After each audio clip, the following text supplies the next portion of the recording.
Good day, and welcome to the ONEOK First Quarter 2024 Earnings Conference Call and Webcast.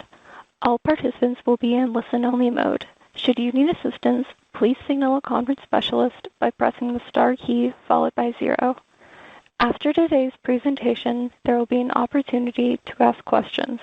To ask a question, you may press star then 1 on your telephone keypad. To withdraw your question, please press star then 2. Please note this event is being recorded. I would now like to turn the conference over to Andrew Ziola, Vice President of Investor Relations. Please go ahead. Thank you, Megan, and welcome to ONEOK's First Quarter 2024 Earnings Call. We issued our earnings release and presentation after the markets closed yesterday, and those materials are on our website. After our prepared remarks, management will be available to take your questions. Statements made during this call that might include ONEOK's expectations or predictions should be considered forward-looking statements and are covered by the safe harbor provision of the Securities Acts of 1933 and 1934. Actual results could differ materially from those projected in forward-looking statements. For a discussion of factors that could cause actual results to differ, please refer to our SEC filings. Just a reminder for Q&A. We ask that you limit yourself to one question and a follow-up to fit in as many of you as we can. With that, I'll turn the call over to Pierce Norton, President and Chief Executive Officer. Pierce? Thanks, Andrew. Good morning, everyone, and thank you for joining us. On today's call is Walt Hulse, the Chief Financial Officer, Treasurer, and Executive Vice President, Investor Relations and Corporate Development, and Sheridan Swords, Executive Vice President, Commercial Liquids and Natural Gas Gathering and Processing.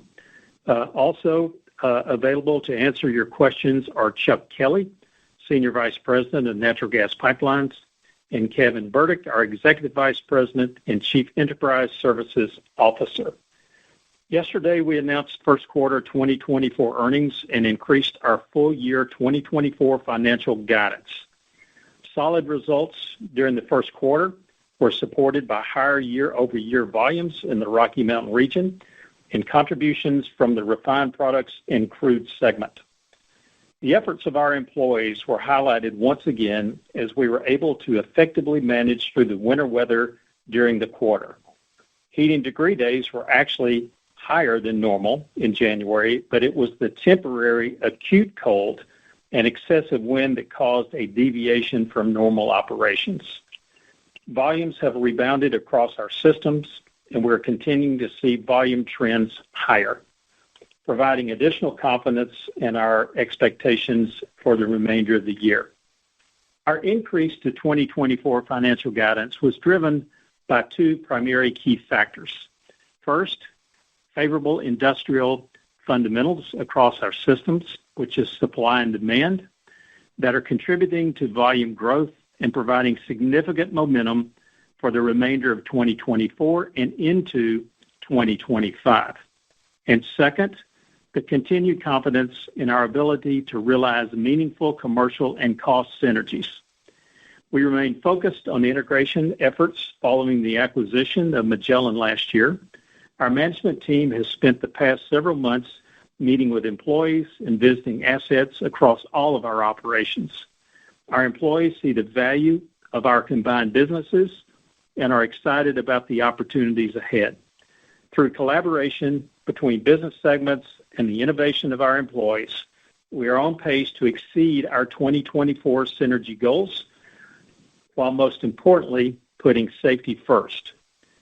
We also see growth across our systems from producer productivity, favorable commodity prices, and continued demand for our products and services, or as we previously mentioned, favorable industrial fundamentals.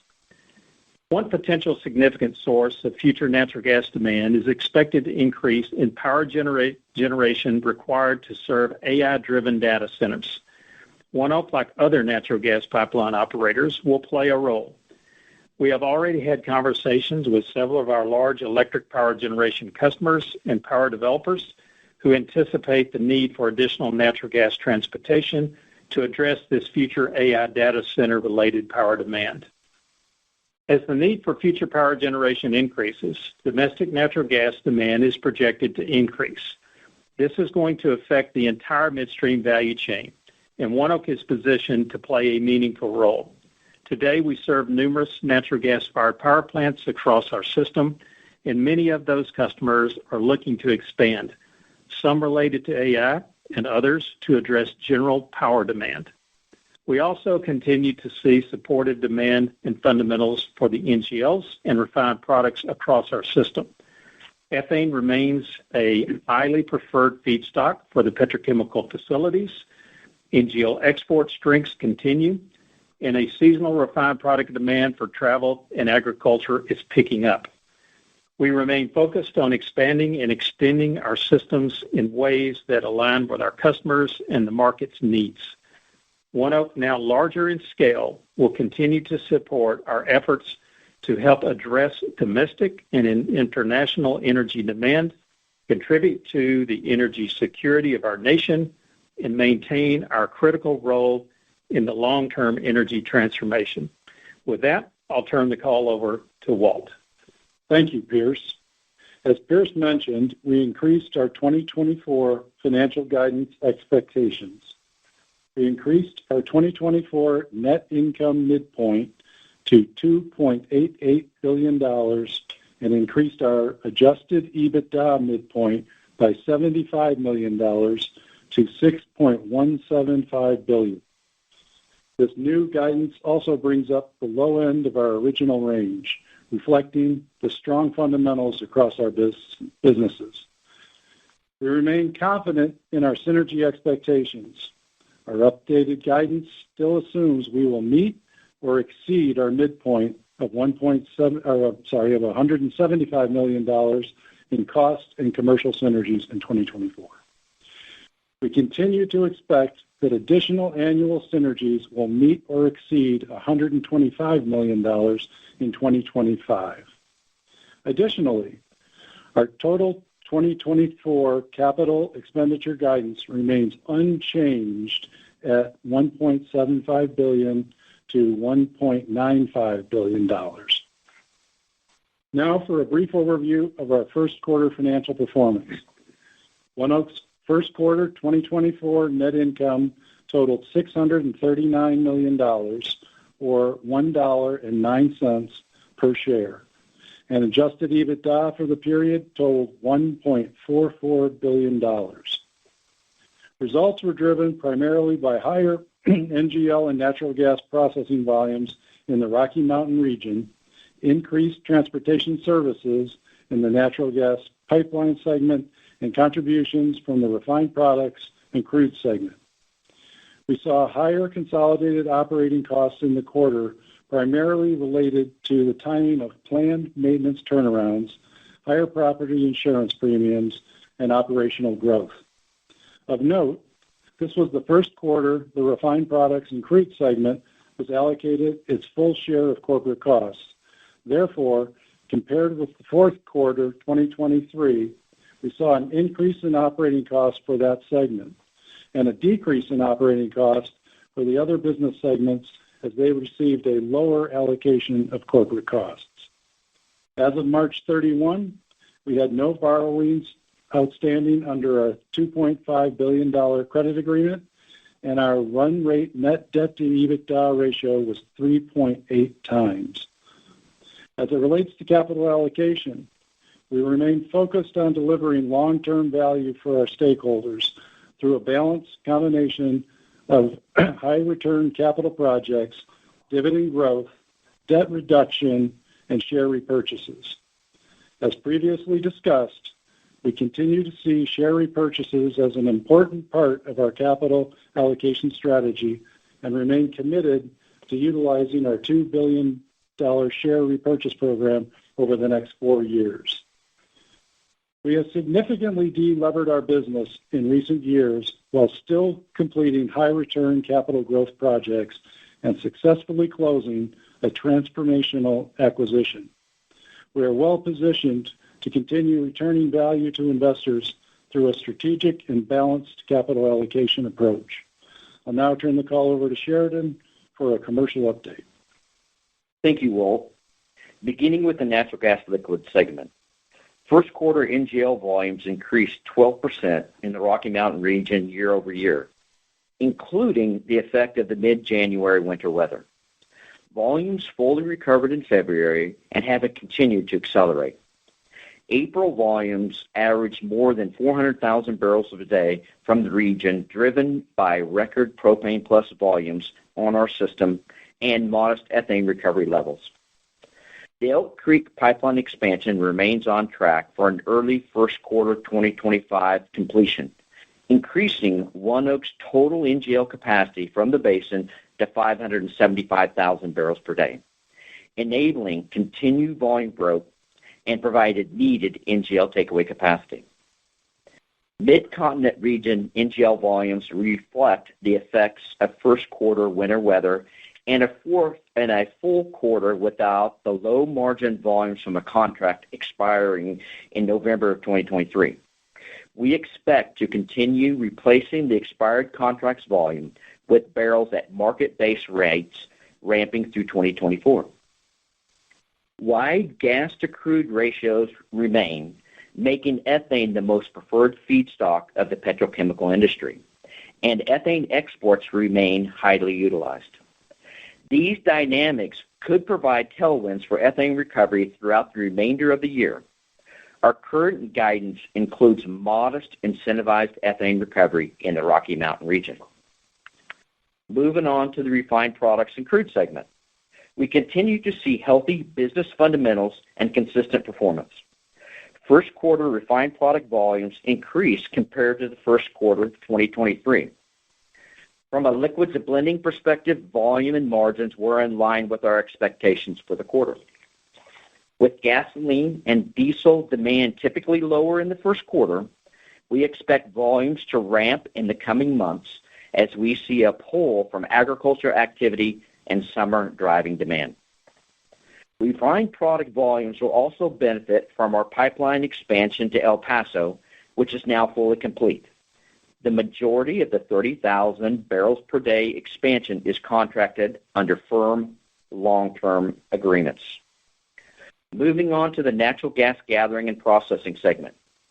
Rocky Mountain region processing volumes increased 9% year over year, including the effect of winter weather during the quarter. By the end of January, volumes had recovered to levels achieved prior to the extreme cold. Since then, our processed volumes have continued to increase, averaging nearly 1.6 BCF per day in April. There are currently 38 rigs in the Williston Basin, with 20 on our dedicated acreage. We expect additional rigs to return as we are now into spring and for the trend of drilling longer laterals to continue. Stable rig activity and longer laterals, coupled with continued strength in our gas-to-oil ratios and additional producer efficiencies, provide a compelling backdrop for significant Rocky Mountain region volume growth in 2024. In the Mid-Continent region, we were currently seeing more than 40 rigs in Oklahoma, with 6 operating on our acreage. With current gas prices, we expect producers to continue concentrating activity in the oilier and NGL-rich areas in the region.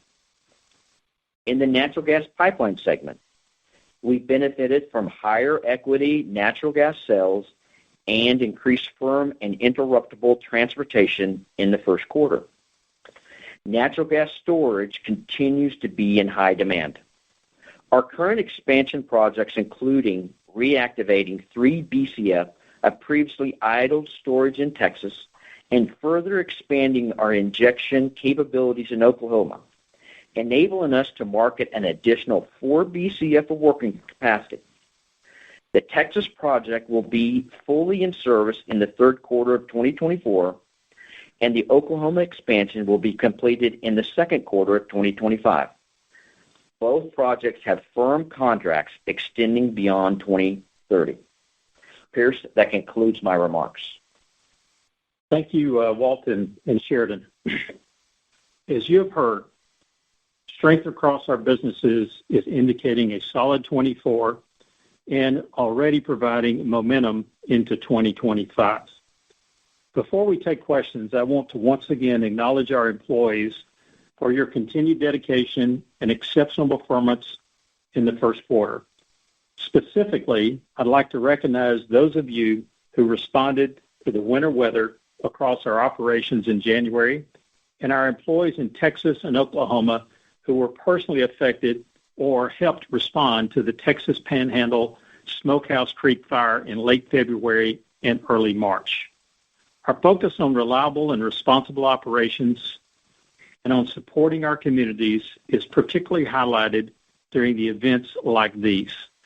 I'm proud to work with individuals and teams who demonstrate a service mentality by being ready and willing to rise to the challenge. We're looking forward to the rest of 2024 and beyond. And with that, operator, we are now ready for questions. We will now begin the question and answer session. To ask a question, you may press star, then 1 on your telephone keypad. If you are using a speakerphone, please pick up your handset before pressing the keys. If at any time your question has been addressed and you would like to withdraw your question, please press star, then 2. At this time, we will pause momentarily to assemble our roster.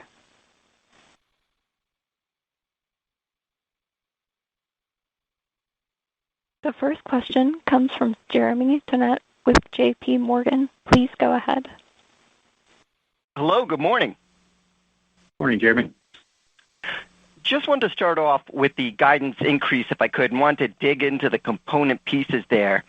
When you're talking about volumes, seem like they're rebounded and stronger. Just wondering if you could break down where across the system that is, if that's really the Bakken or other parts of the portfolio you're seeing better than expected strength. And at the same time, you talked about the synergy realization maybe being better than expected or more confidence. And just wondering if you could dig in a little bit more details on what the component drivers to that are as well.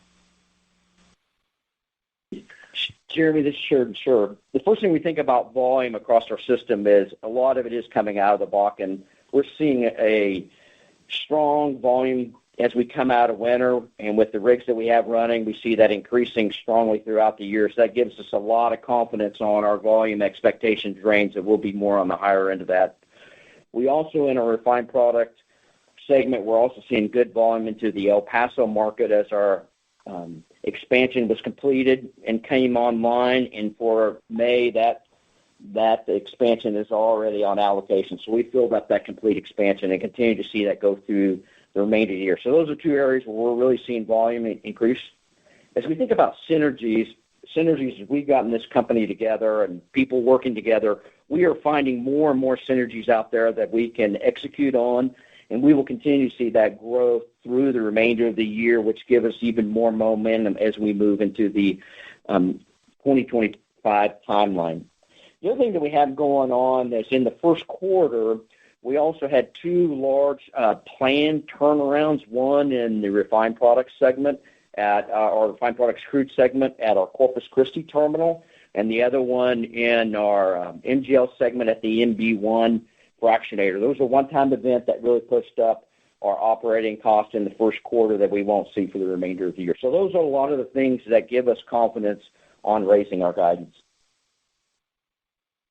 Got it. That's helpful there. Thank you. And then pivoting in your remarks, I think you touched on the potentials for data centers to be a tailwind for the business over time, and just want to unpack that a little bit more. Do you see that as kind of a general thing that helps natural gas demand overall, or do you see the potential, I guess, for data centers materializing proximate to your footprint, where in Oklahoma, West Texas, what have you, where there could be more, I guess, direct opportunities? So, Jeremy, this is Pierce. I think it's kind of all the above. If you go back the last 20 years, electrical generation load between things that were added as far as devices that you have to charge versus the efficiencies that we got from LED lights and those kind of things pretty much offset one another. So it's been really flat for the last 20 years. Kind of for the first time in a couple of decades, we're seeing a lot of momentum for needing more energy for these data centers. And a natural, quick solution to that is natural gas. So we do see that that's going to increase natural demand here, specifically over the next, half decade here, and probably even more. When you look at it, it's yet to be seen, which area is actually developed more, which means that you put a data center next to where electricity is already there and they've got enough capacity to generate the load, or you switch over to putting a data center close to, say, a pipeline where you can literally generate the electricity from a natural gas-fired generation facility that's located right beside the AI data center. So yet to be seen exactly how that comes. We've seen some interest in different areas, of our system, and it's something that we're going to continue to focus on and to see just, what the pace of that's going to be. But I think it's kind of all the above. That's helpful. Thanks. So on that last point, you're in current conversations with potential customers that could be proximate to your assets. Just want to make sure I had that right. Yes, we are. And it's whether or not it's proximate to our assets or, we serve quite a few utilities. So we've had, a lot of calls from utilities as well. It's yet to be seen exactly what kind of infrastructure is going to be needed in both cases. Got it. Understood. Thank you very much. Thank you. Our next question comes from Spiro Dounis with Citi. Please go ahead. Thanks, operator. Morning, team. Wanted to go back to synergies quickly, if we could. Sheridan, it sounds like in some of your comments there, you're saying you're sort of finding even more as time goes by, and I was wondering if we could tie that back to your prior targets. At one point you talked about $400 million of synergies with upside to $800 million. I think a lot of that was sort of probability weighted. So I'm curious, are you sort of getting closer to that $800 million number? If you could, maybe just provide some examples of where you've been most surprised. Yeah, Spiro, we are getting more confident and moving up the ladder as we see more opportunities come out there. And we're kind of seeing it all across parts of our business. We're seeing it from as how we optimize our storage. We're seeing it how we are combining the two assets to make logistics savings better. We're seeing it as we tie the systems together, how we can demand pull NGLs in the refined products. So we're seeing it across all aspects of our business that we've talked about. Great. That's a helpful color. Oh, sorry. Now, Spiro, this is Kevin. The other thing I'd just add in there is, we pull in all these opportunities that Sheridan talked about, not only there, but also we continue to identify opportunities on the G&A side as well from a cost reduction standpoint. We pull all that in, we prioritize them, we understand what the value is, the timing, any cost, and then we get people assigned to them, and I think it's that transparency and accountability internally that help us get the confidence of what we're looking at, and those numbers continue to improve. Spiro, this is Pierce. The only thing I'd add is it's a comment of you get what you measure, and we are measuring our synergies. Got it. Helpful. Second question, maybe just turn it to CapEx, maybe for you, Walt.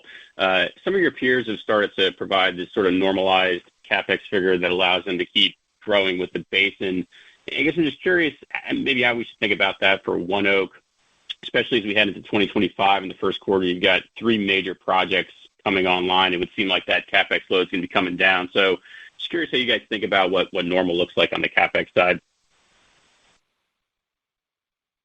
Well, Spiro, I'm not going to go down the 2025 guidance route yet, but I think it's fair to say you've identified correctly that we've got 3, decent-sized projects that will all roll off early in 2025.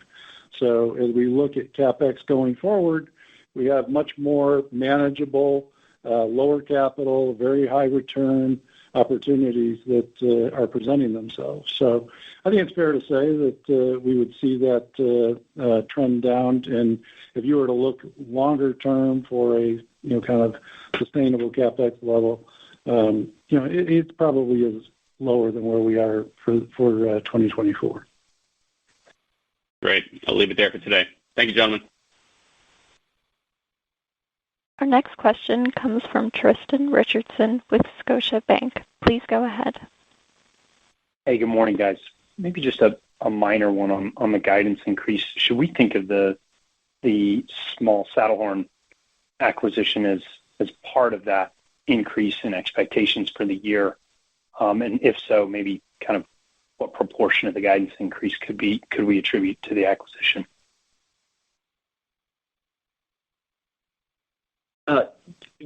We did put a little bit of the Saddlehorn increase due to into our guidance. That was part of it, but it's a small portion. You could see we probably increased the amount we'll get from Saddlehorn by about a third. Appreciate it. But Tristan, we've known that was coming for a little bit of time, so it's not like that was the primary driver of the expansion. It's really seeing strength across our entire business, and of course, a little more Saddlehorn doesn't hurt. Helpful context. Well, appreciate it. And then maybe just more of a housekeeping one. How should we think about maybe the corporate cost allocation? You guys noted, a $33 million change within refined products crude. Should we think of all of that as attributable to kind of moving the corporate costs around, or maybe is there a way to think about for the full year 24, maybe what % of total corporate costs get allocated to the segment, just as we think about refined product and crude modeling? I would look over a couple of quarters to see a trend there as we do that.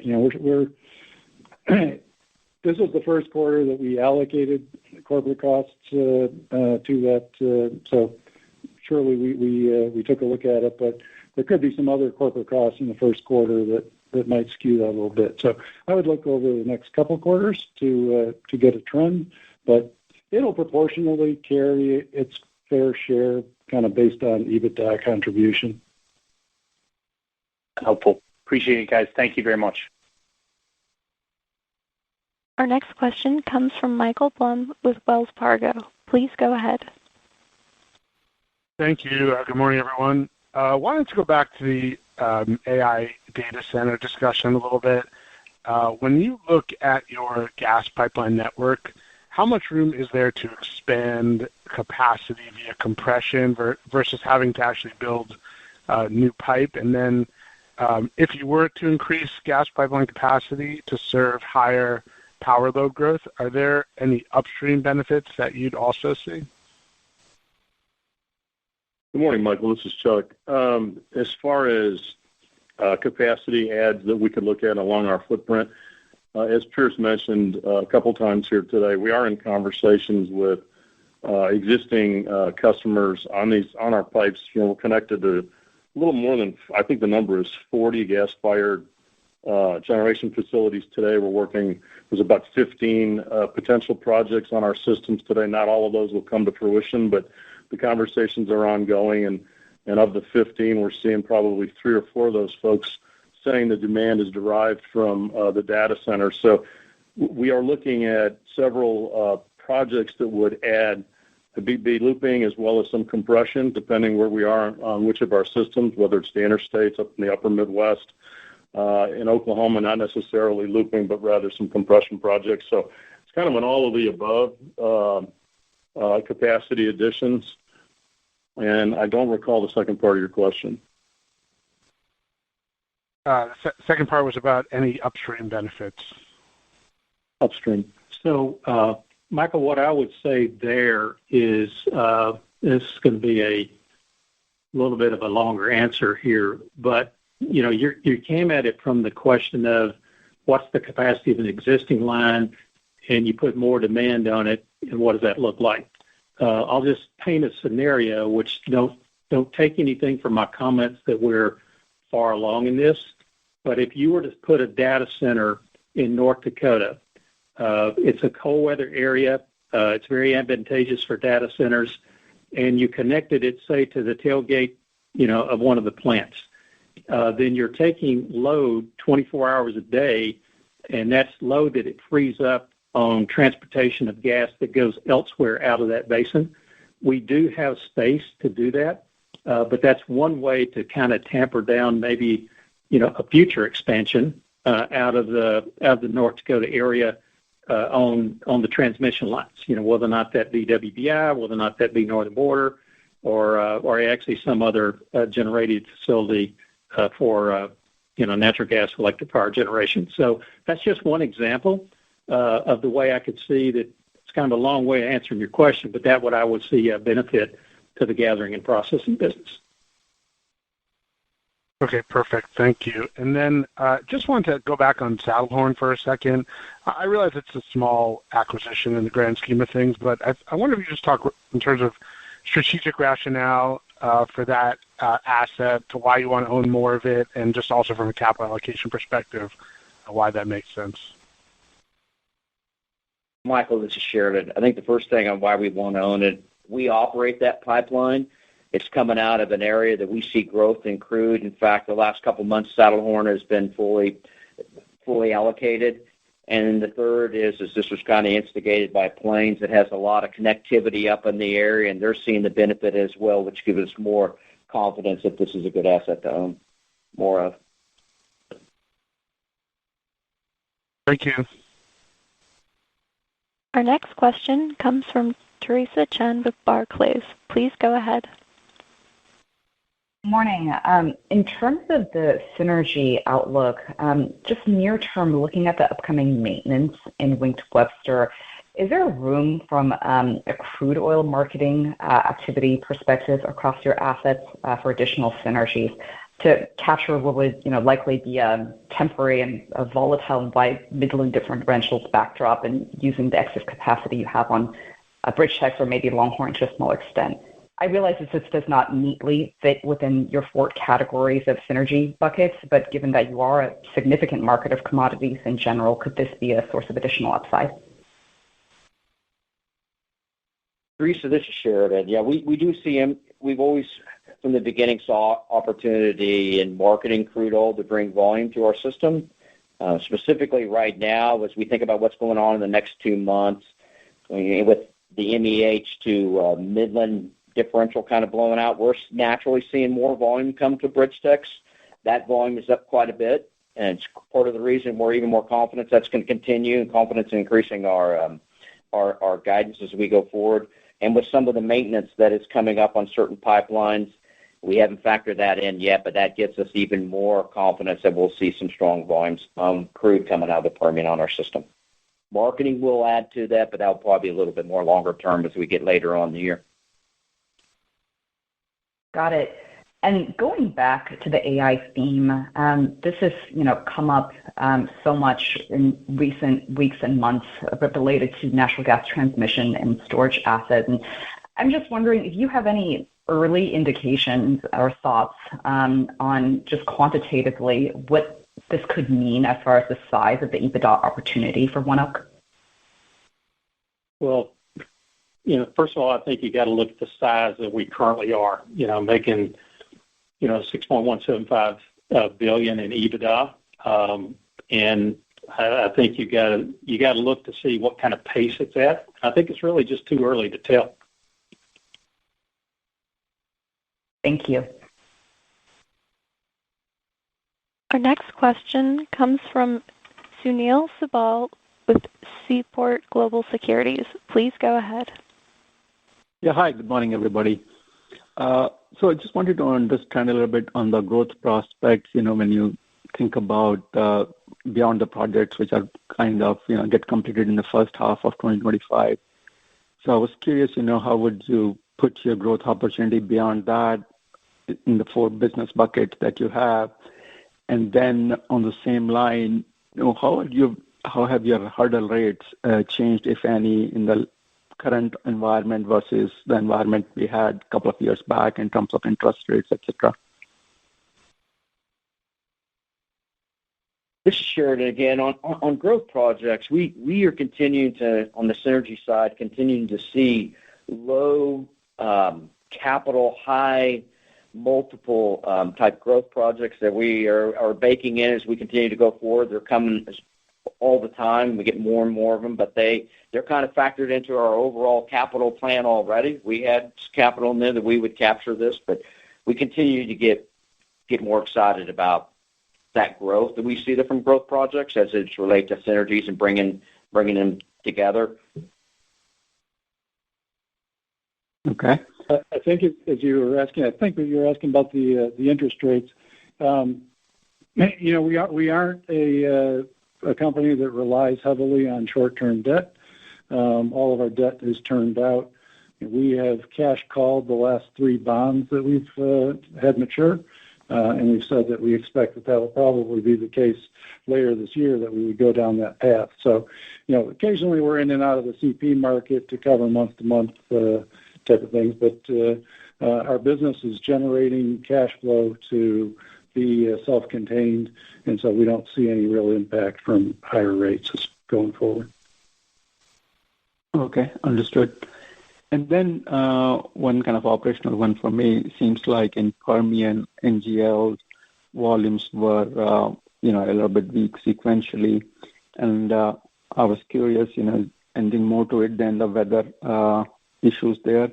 And then in terms of the West Texas expansion, if you could update us on the contracting there.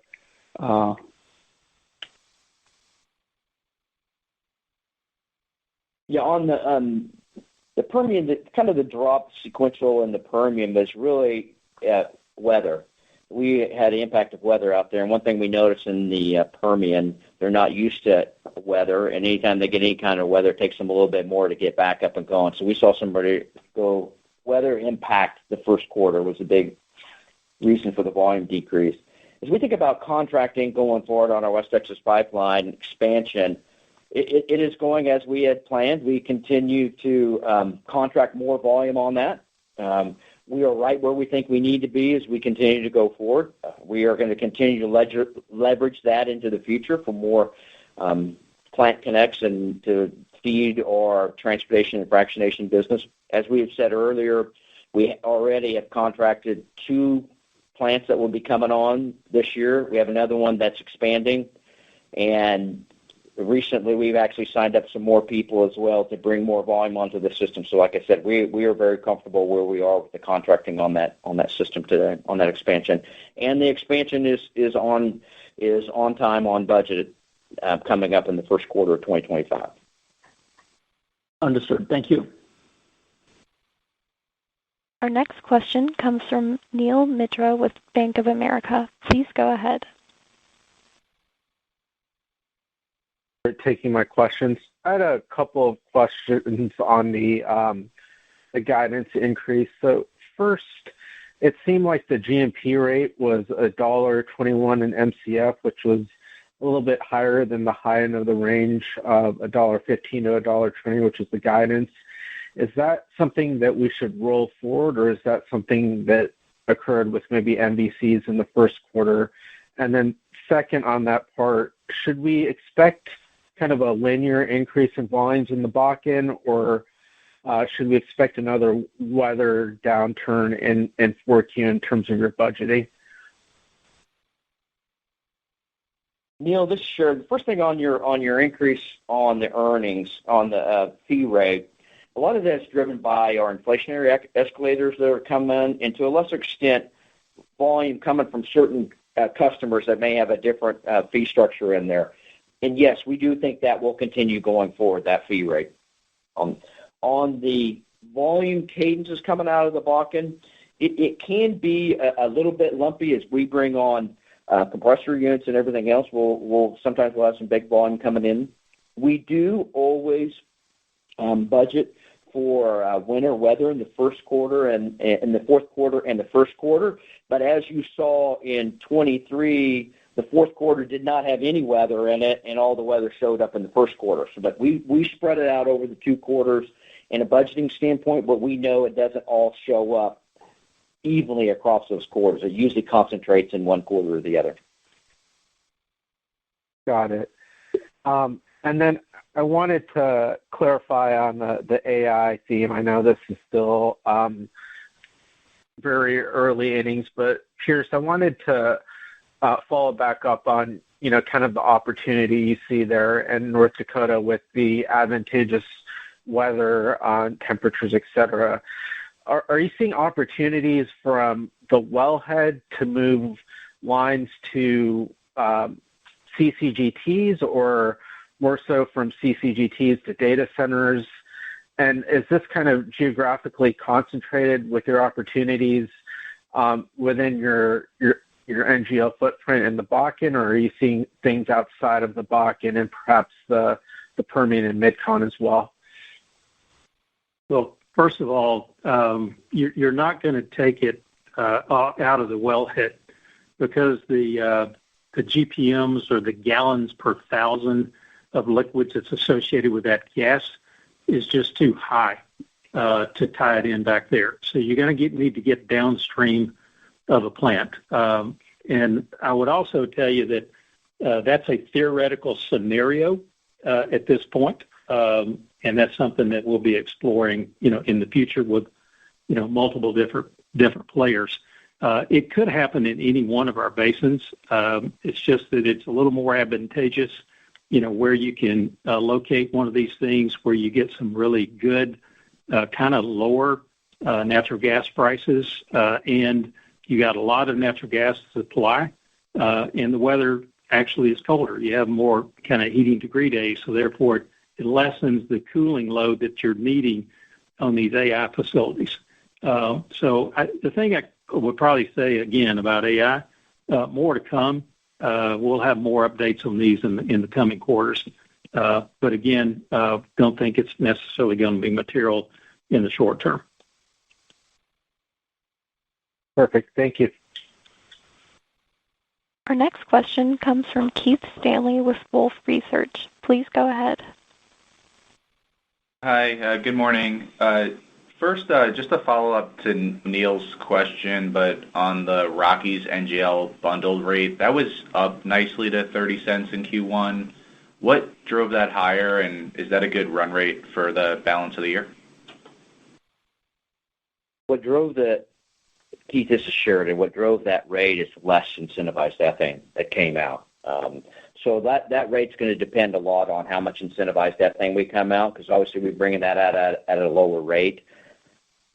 But that 28 to 30 cents is going to be maybe even a little higher than that, depending if we get volume continue to ramp up and we have to manage capacity on Elk Creek through backing out ethane for C3+.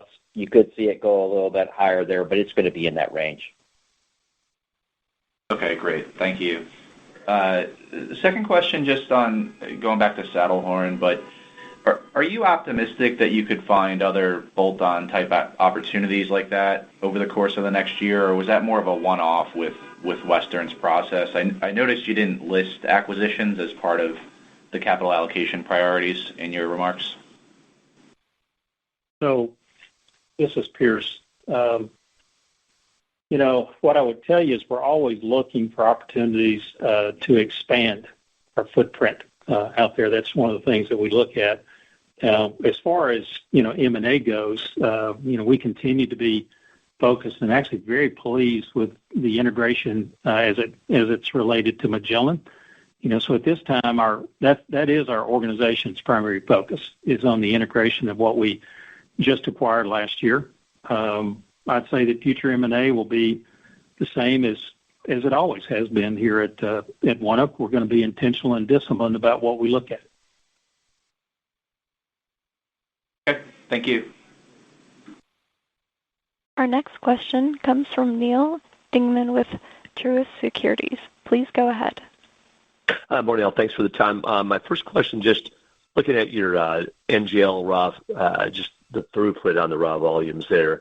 I'm just wondering, looks like the range is a little wide. I'm just wondering, could you discuss some drivers behind that and how this is shaping up sort of year to date so far? Neil, could you repeat that question one more time? Just looking at I'm looking specifically at slide 8 around that NGL raw feed throughput volumes, and just sort of looking on expectations behind 24. And, it's not terribly wide, but just wondering what would cause that to trend towards the higher side and how that's looking sort of year to date.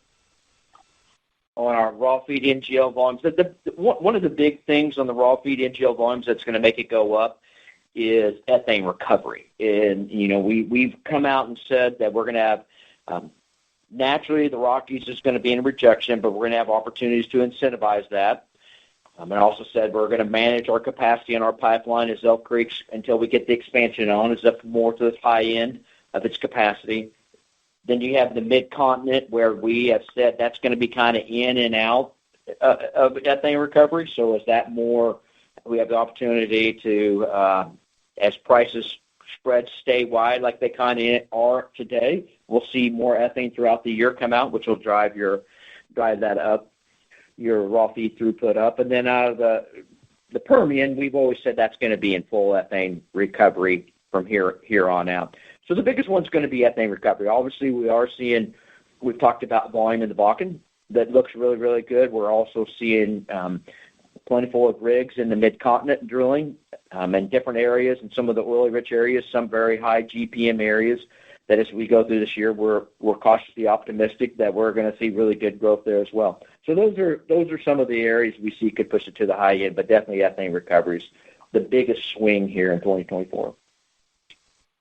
Very helpful. And then just a second question on looking at your natural gas pipeline earnings. I'm just wondering, part I saw of the sequential increase was driven by the higher natural gas sales on volumes previously held in inventory. I'm just wondering, is that something you anticipate to continue to see potential upside from these incremental volumes in inventory? I mean, is that more to come, or what should we think about with other volumes associated around that? Yeah, Neil, this is Chuck. Seasonality, obviously the prices are higher in Q1. So when we set up for each calendar year, we look at our portfolio of equity gas and choose where we're going to, what months we're going to sell that in and try and optimize our value there. So that was part of our plan going into Q1. Obviously, you've seen gas prices fall here in Q2, so you got seasonality at work. So we'll just be throughout the summer, as we see electric generation pick up and we'll see prices spike, we may sell into some of that, and then again, it'll be seasonal back to the winter months next year. Helpful. Thank you all. Our next question comes from Craig Shere with Tuohy Brothers. Please go ahead. Good morning. Thanks for fitting me in. Sheridan, back to that 28 to 30 cent Williston NGL bundled rates question and this issue of incented ethane recovery. Are you seeing the spread of ethane discounts required to incent recovery less than historical to the degree that we ramp up ethane? Do you see that having, relative to history, less of an impact? Greg, what I'd say right now is in the incentivized ethane that we've done so far this year, it has been at or maybe a little bit above what we've done, what you'd say more as a run rate in the past. A lot depends on not just the price of ethane, which we have good demand for ethane on the Gulf Coast, but also what the price of natural gas is in the Bakken. And so you got to look at the spread between those two. But so far, we have been very pleased with what we've been able to lock the incentivized ethane in at. Gotcha. And just to finish off, do you see prospects for ethane being tailwinds year over year, even into 2025? And separately around the Conway to Mont Belvieu basis spreads, that seems to have contracted last couple of quarters. Do you see that stuck in the doldrums for a while? Well, I think the last one on the Conway to Belvieu spread, we have had opportunities. If you look at the average through the month, it may be in a little bit, but intra-month we've had some opportunities to lock in some fairly good spreads. And our system is set up that we can lock in by component Conway to Bellevue or Bellevue to Conway. We can lock both of those in as we go forward. We've been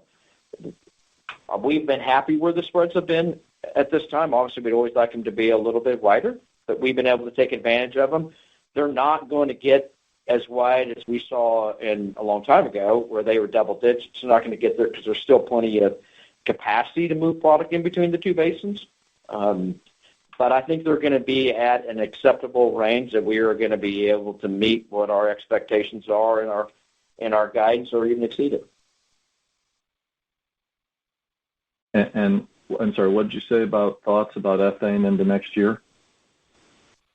I think as we go into next year, what you're doing is we're continuing to have the ability to recover more ethane as production continues to grow in all basins. We're kind of waiting for the incremental ethane exports coming online, that we'll see some coming on next year in 25 and the year after that. And so what you come down to is how hard are the petchems going and what the utilization rate of the petchems are running. And right now with this wide crude to gas ratio that you're seeing on a global scale, that puts the United States petrochemical ethane crackers at a huge advantage, that we're going to see them continue to try to run as hard as they can. So I think you'll see the strength in that the petchems will be running harder, but you will see a little bit more ethane coming out due to more production. We still, as we get going to how we set up our system, we still see that the Bakken is going to be an area that we will be able to incentivize ethane out at a nice rate to be able to bring it into the stack, wherever that stack, even if we have more volume coming out of the mid-continent of the Permian, we still think we can fit the Bakken in there at a nice rate. Thank you. This concludes our question and answer session. I would like to turn the conference back over to Andrew Ziola for any closing remarks. All right. Well, thank you, everyone. Our quiet period for the second quarter starts when we close our books in July and extends until we release earnings in early August. We'll provide details for that conference call at a later date. Thank you again and have a great day. The conference is now concluded. Thank you for attending today's presentation. You may now disconnect.